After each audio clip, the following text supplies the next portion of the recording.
ke dekat Ka'bah, ya tanpa melihat wajah ayah saya sedikit pun, lalu berkata dekat Ka'bah, Umar bin Khattab telah murtad, telah sabak. Sabak itu menyembah selain Allah, selain Tuhan-Tuhan mereka.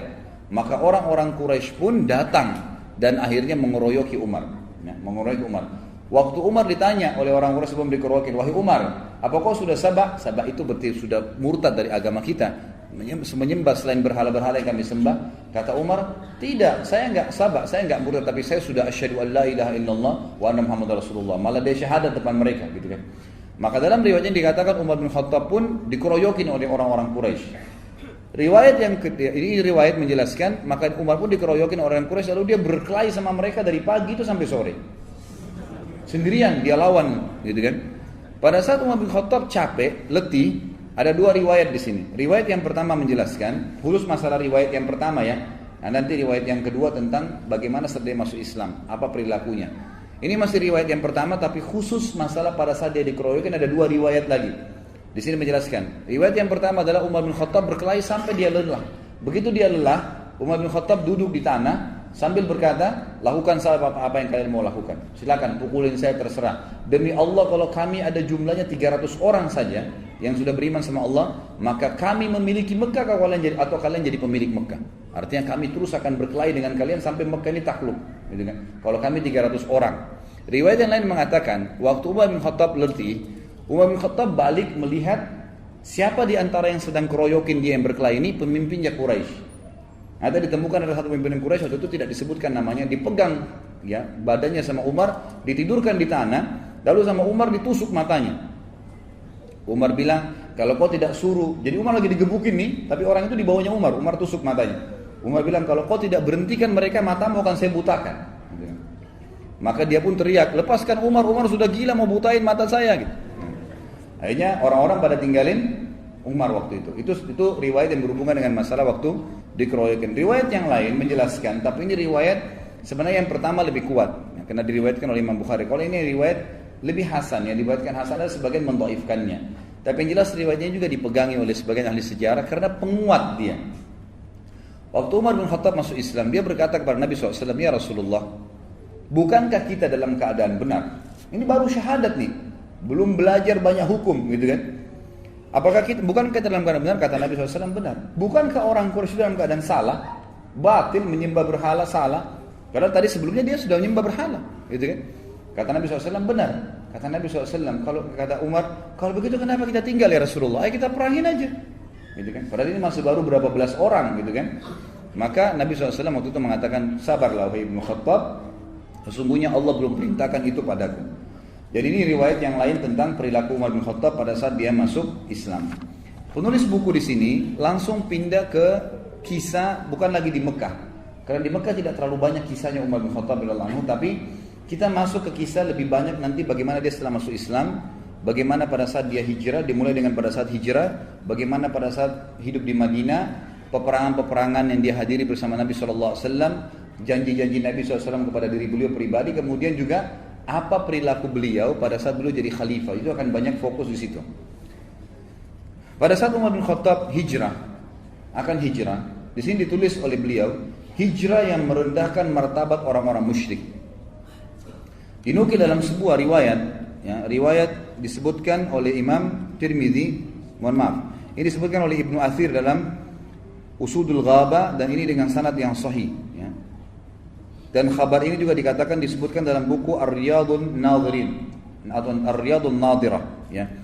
Ini disebutkan juga dengan riwayat-riwayat yang sahih bahwasanya Umar bin Khattab pada saat akan hijrah ke Madinah, maka Ibnu Abbas meriwayatkan, Ibnu Abbas berkata, aku telah mendengarkan Ali bin Abi Thalib menceritakan, kata Ali, aku tidak mengetahui seorang laki-laki dari kaum muhajirin yang berhijrah melainkan dia melakukan dengan sembunyi-sembunyi kecuali Umar bin Khattab. Dan subhanallah, nanti kita lihat banyak sekali kelebihan Umar bin Khattab. Itu yang sebutin adalah Ali bin Abi Thalib. Yang justru riwayat-riwayat ini anehnya kenapa tersembunyi dari teman-teman orang-orang kita Syiah ini, yang semoga Allah berikan hidayah, gitu kan? Kenapa mereka tidak merenungi masalah ini gitu? Malah terbalik, mereka menganggap kayak membenci, ya, atau ahli sunnah membenci Ali. Padahal kita menghormati Ali radhiyallahu anhu, dan Ali ini adalah mertua Nabi, mertua Umar bin Khattab di akhir hidupnya Umar bin Khattab. Sebagaimana kita tahu, Umar bin Khattab nanti di akhir hidupnya menikah dengan Ummu Kalthum, adiknya Hasan dan Husain, dan Umar bin Khattab meninggal di paha ya Ummu Kalthum itu sendiri. Ali di sini menukil mengatakan, memuji Umar bin Khattab berkata, saya ya, atau aku tidak mengetahui seorang laki-laki dari muhajirin yang berhijrah ke Madinah melainkan dia melakukan dengan sembunyi-sembunyi kecuali Umar bin Khattab. Ketika hendak berhijrah dia mengambil pedangnya, menyiapkan busurnya, menenteng beberapa anak panah di tangannya dan memegang tombak pendeknya. Jadi orang siap perang, gitu kan? Pedangnya ada, busurnya, anak panahnya dan tombak kecil di tangan kirinya. Lalu dia menuju ke Ka'bah. Sementara para petinggi Quraisy sedang berada di halamannya. Dia tawaf di Ka'bah 7 putaran dengan tenang, lalu mendatangi makam Ibrahim dan sholat 2 rakaat. Kemudian dia berdiri di hadapan mereka satu persatu dengan berkata, jadi setelah tawaf menghadap ke orang-orang Quraisy, ini yang banyak puluhan jumlahnya, dia menghadap lalu dia berkata, wajah-wajah buruk Allah tidak menghinakan kecuali hidung-hidung ini. Ini bahasa Arab biasanya mengatakan, sungguh kalian orang yang paling buruk di muka bumi. Dia bahasanya begitu. Siapa yang ingin ibunya meratap karena anaknya mati, atau ya, anaknya menjadi yatim karena kehilangan ayah, dan menjadikan istrinya sebagai janda, hendaklah dia menemui aku di balik lembah ini karena aku mau hijrah sekarang. Jadi dia tantang. Jadi bahasanya bukan bilang saya mau hijrah, siapa yang mau lawan saya silakan, enggak. Dia berikan kalimat-kalimat yang menantang sekalian. Jadi pasti mati deh. Kamu mati atau saya mati? Itu bahasanya gitu kan. Siapa yang mau anaknya jadi yatim, orang tuanya kehilangan anak, istrinya jadi janda, temuin saya di belakang lembah ini. Saya mau hijrah ke Madinah. Kata Ali radhiyallahu anhu, tidak seorang pun yang mengikutinya kecuali orang-orang yang lemah yang telah diberi pelajaran dan bimbingan olehnya. Lalu dia berangkat kepada apa yang dia inginkan. Ini sebagaimana tadi disebutkan, sudah saya sebutkan riwayatnya. Jadi Umar bin Khattab ini satu-satunya orang yang hijrah dengan kemuliaan. Orang Quraisy nggak ada yang berani sama sekali yang menahan Umar bin Khattab pada saat itu, sementara yang lainnya semuanya sembunyi-sembunyi. Baik, mari kita dengar ikhwan dan akhwat sekalian beberapa manaqib. Manaqib ini kayak fadilahnya lah, ya, kelebihannya Umar bin Khattab yang disampaikan oleh Nabi sallallahu alaihi wasallam. Yang pertama adalah hadis yang sahih riwayat Imam Tirmidzi.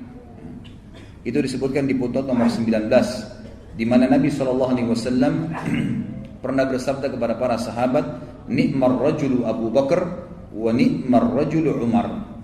Sebaik-baik laki-laki untuk menjadi pendamping hidup, menjadi pemimpin, menjadi teman, menjadi ayah, menjadi anak adalah Abu Bakar, dan sebaik-baik orang juga laki-laki adalah Umar.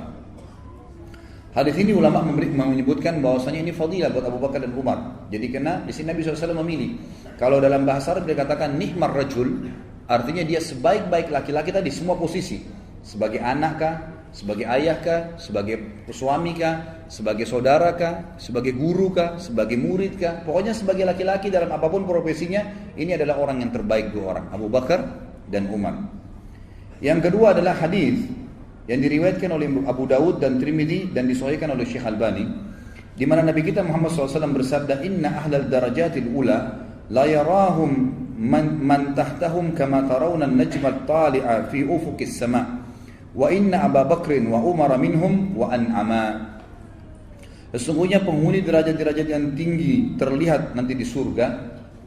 Mereka bisa melihat orang-orang yang berada di bawah mereka seperti kalian melihat bintang-bintang di ufuk.